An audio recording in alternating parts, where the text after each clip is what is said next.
Isabelle Bennet stood silently before the full-length mirror in her walk-in closet, gently smoothing the light pink silk of her evening gown. At 3 months pregnant, the new curves of her body were cleverly concealed beneath the soft fabric.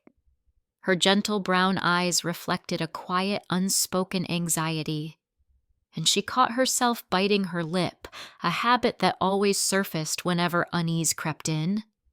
From the spacious bedroom outside, Victor Hale's firm, measured footsteps echoed across the polished wooden floor. "We're going to be late." His voice sliced through the air, carrying its familiar cold edge that made Isabelle's heart tense. She took a deep breath, recalling her father's words from long ago. "My daughter, stay calm amidst the storm."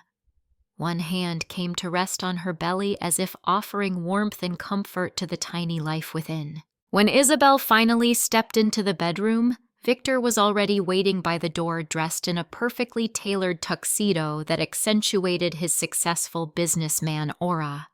His sharp blue gaze swept over her with the same assessing look she had long grown used to. "That dress," he began, then paused, shaking his head. "Never mind, the car's already outside." Together they left their grand estate and drove into the city's dazzling nightlife. Within the luxurious sedan, Isabelle remained quiet, watching the streetlights flash past. Her thoughts drifted back to the early days of their relationship, a time when Victor had been tender and attentive. But as elite dinner parties and billion-dollar deals filled their world, he had become distant, colder, more calculated. Isabelle's hands softly stroked her stomach again, where a tiny heartbeat pulsed in time with hers. Even knowing that tonight would be a hollow spectacle of fake smiles and empty conversation, she clung to this small sanctuary inside her. Her unborn child, and the fragile hope that glowed despite the seeming perfection surrounding her. The Grand Victoria Hotel glowed like a jewel at the heart of the city, its crystal chandeliers casting shimmering light across the marble floors and turning the grand lobby into a scene of refined opulence. Isabelle and Victor glided into the crowd of elegant guests, a sea of tuxedos and couture gowns, accompanied by the soft hum of polite laughter and murmured greetings. Victor's hand tightened subtly around Isabelle's elbow, his lips brushing her ear with a practiced smile that never quite reached his eyes. "I need to speak with a few investors," he whispered. "Make sure you behave yourself." With that, he vanished into the crowd without a backward glance, leaving Isabelle standing alone among the throng of strangers.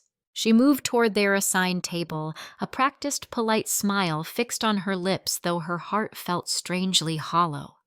She absently took a sip of water, her gaze roaming across the ballroom, catching familiar faces from past events, their polished small talk and practiced pleasantries seeming to flow past her like a distant river. Yet beneath the surface of the evening, she could sense something was off. From the corner of her eye, she noticed Victor's assistant, Nicole Sanders, hovering nervously near the terrace doors. Nicole's hands trembled slightly as she held her phone, and her face was tense as she glanced toward the exit as if waiting for someone. When Nicole's eyes briefly met hers, she quickly averted her gaze, then hurried away into the dim hallway leading toward the terrace. A ripple of unease moved through Isabelle. Something about the assistant's behavior, that hurried glance, those stiff shoulders, made her breath catch. Almost on instinct, she set her glass down, glanced around to make sure no one was watching, and followed in the direction Nicole had gone. With each step closer to the terrace doors, the weight in Isabelle's chest deepened.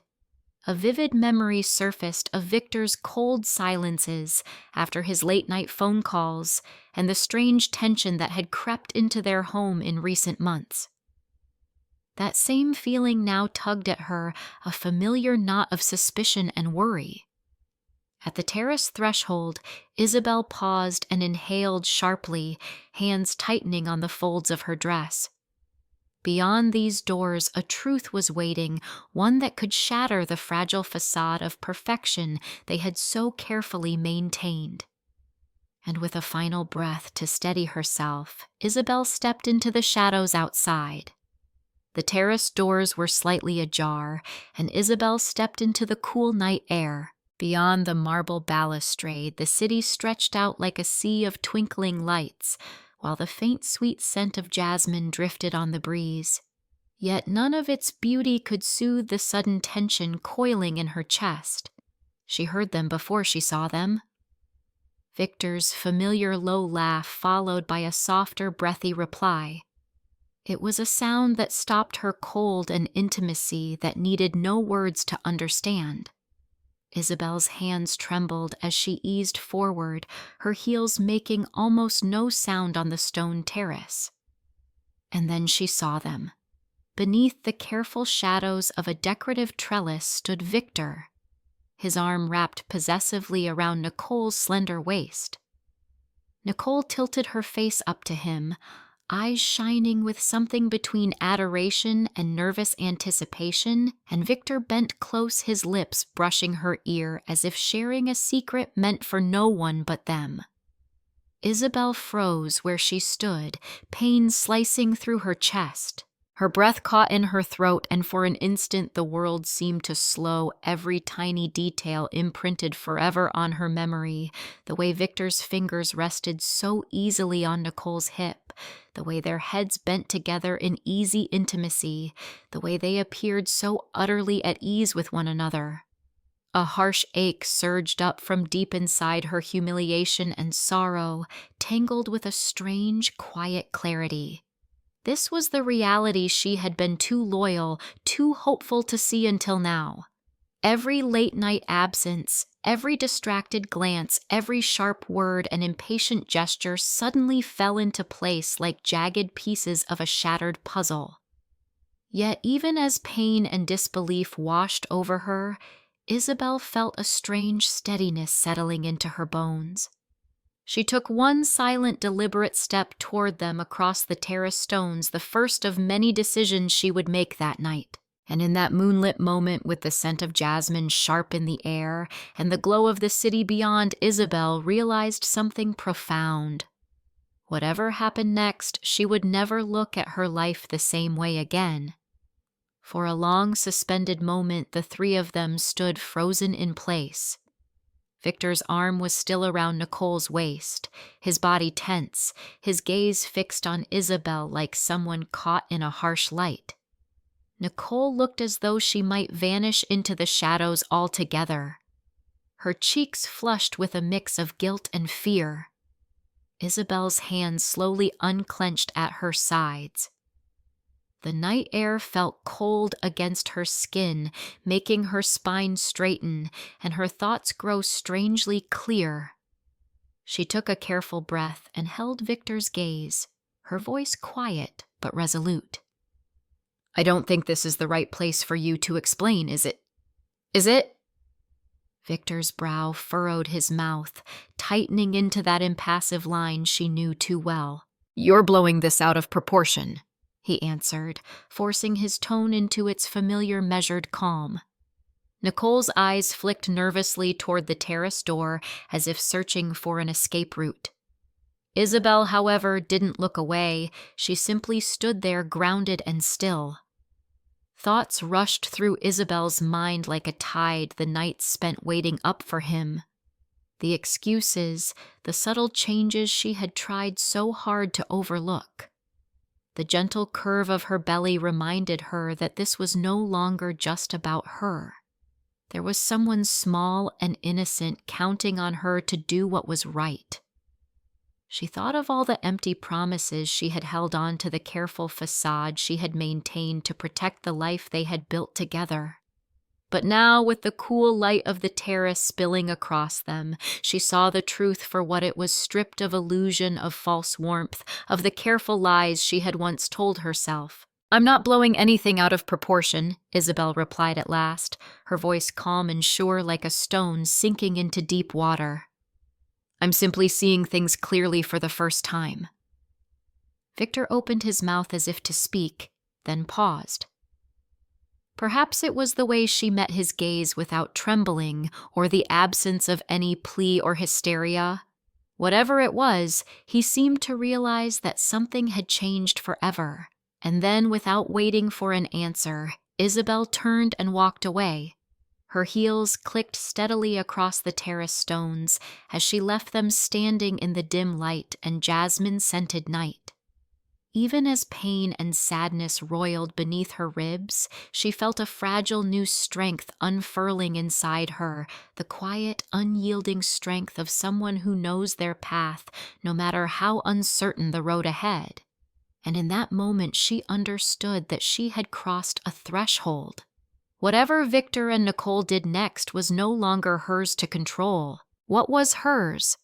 What had always been hers was the choice to move forward toward a different life, one built on honesty and the quiet resilience blooming deep within. Isabelle couldn't quite remember how she had left the hotel. The city's muted streetlights glimmered past the cab window as she stared blankly ahead, hands trembling in her lap. And yet beneath the lingering shock, a strange strength was stirring, as if the pain itself had lit a small, stubborn flame inside her.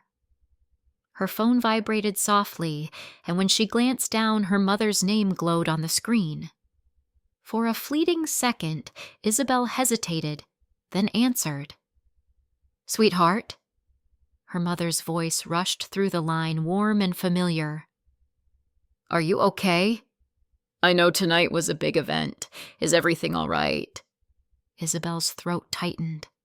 She thought of telling a polite lie the way she always had to keep everyone from worrying. But tonight, the burden was too heavy to carry alone. Her voice came out hushed and raw. "I'm not okay, Mom," she finally whispered. "But I'm on my way. I need to come home." There was a short silence, then her father's steady voice broke in strong calm, unyielding in its certainty. "We're here," he said simply. "Where are you? I'll come get you right now." The knot in Isabelle's chest began to ease at those words. She gave him the address. Feeling the last of her hesitation melt away. She wasn't going to face this alone. When the cab pulled up to her parents' house, they were already waiting under the porch light. Her mother hurried toward her first arms opening in wordless comfort, the familiar scent of chamomile and jasmine surrounding her. Isabelle let herself be held like a little girl again, the safety of that embrace thawing some frozen part of her heart. "You're going to be all right," her father murmured as he gently stroked her hair. "Both of you will be. You're home now." Isabelle rested one hand protectively over her belly as she stood between them, wrapped in the quiet strength of their love. Beneath the stars and the sheltering trees of her childhood home, surrounded by their warmth, she felt the first glimmer of real peace rise up inside her. And for the first time that long and painful night, Isabelle believed it. The next morning, Isabelle woke up in her old bedroom, the gentle light of the early sun spilling through the lace curtains and bathing everything in a warm glow. The familiar scent of morning tea and garden flowers drifted in, stirring a sense of safety deep inside her.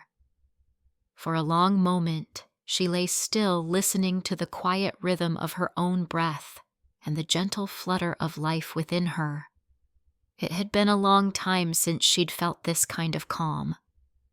A soft knock at the door, then her mother stepped in with a steaming cup of ginger tea and a small plate of warm buttered toast. "Here, darling," she murmured, placing it on the bedside table. "Eat a little. You need to take care of yourself and the baby." Isabelle smiled faintly as she wrapped her hands around the warm mug, feeling its heat chase away the last of the morning's chill. "I will. she replied softly, more to herself than to anyone else. From outside came the gentle sound of her father pruning the garden, his familiar whistle carrying in on the breeze. Isabelle took a slow, deep breath, feeling a fragile sense of serenity settle over her. There were still legal battles ahead, lawyers to call, decisions to make, and inevitable encounters with Victor. But here, surrounded by the quiet sanctuary of her parents' home, she felt grounded. And for the first time in a long while, fear began to give way to a cautious, hopeful peace. The days that followed unfolded like a gentle melody, simple, steady, and nourishing. Isabelle fell into an easy rhythm with her parents. Mornings were spent in the sunlit kitchen over tea and homemade pastries.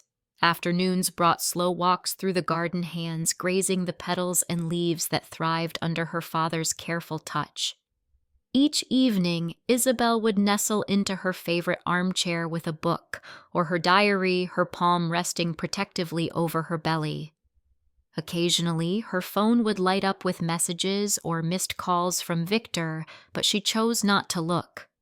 The television and papers buzzed with news of his company's scandals, his face often appearing in headlines, yet Isabelle felt further and further from that world with each passing day. One crisp afternoon, she paused under the old oak tree where she'd spent countless childhood hours. Its strong, reaching branches reminded her of endurance and slow growth. "You and I will grow too," she whispered, stroking her belly as the baby kicked gently in reply. And that night, over a simple dinner with her parents, she felt more at home than she had in years, knowing that this quiet, unassuming sanctuary was exactly what they both needed. One morning, Isabelle received a call from Catherine Walsh, the lawyer who had been guiding her every legal step. "Your divorce is nearly finalized." Catherine's voice was calm, steady. "And the SEC investigators want to speak with you. Given what you've gathered, they believe you could help them make sense of the financial evidence." Isabelle gazed out the window as she listened, feeling the warm light touch her face. "I'll do whatever is needed," she replied, surprising herself with the quiet resolve in her own voice. When she hung up, she pulled her journal toward her pages, still blank waiting. It had been so long since she'd felt ready to write. Taking up her pen, she began slowly, one careful word at a time, putting to paper the emotions and memories she had carried in silence for too long. She wrote not to accuse nor to explain, but simply to understand. Every sentence felt like a breath of relief, like reclaiming a part of herself that had been left in the shadows. By the time her mother appeared in the doorway with a warm smile, Isabelle was lost in the gentle rhythm of ink on paper, writing her way back to the voice she thought she'd lost. The day Isabelle finally signed the divorce papers felt lighter than she could have imagined. Sunlight slanted warmly across the lawyer's desk as her pen moved, and when she set it down at last, a deep, quiet relief unfurled inside her. "You did it," Catherine said gently as she gathered the papers. "You can truly begin again now." And Isabelle did. Back in her little apartment, modest and cozy, with a few pots of green plants and the tiny cradle waiting for her baby, she felt an unfamiliar lightness in every breath. The past was still there, yes, but it no longer chained her. That evening, as she stood by the window watching the city lights twinkle into the dark, her phone buzzed with a message from her mother. "Your father and I are so proud of you. Every day will be brighter, sweetheart." Isabelle's hands rested on her belly, feeling the gentle stir of the life inside. "You and I," she murmured to the baby, "we have a future full of light ahead of us."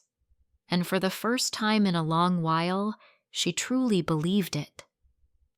Weeks passed, and with them came a quiet transformation.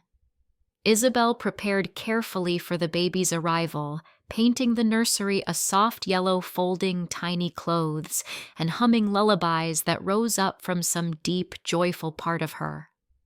She'd also begun working at a small construction firm, one that respected her talents and left her feeling fulfilled at the end of each day. Her evenings were spent with Maddie or her parents, laughter and companionship weaving a new kind of warmth into her life. And one afternoon, as she tucked a handmade baby blanket into the crib, she paused to look at the tiny shoes lined up along the windowsill.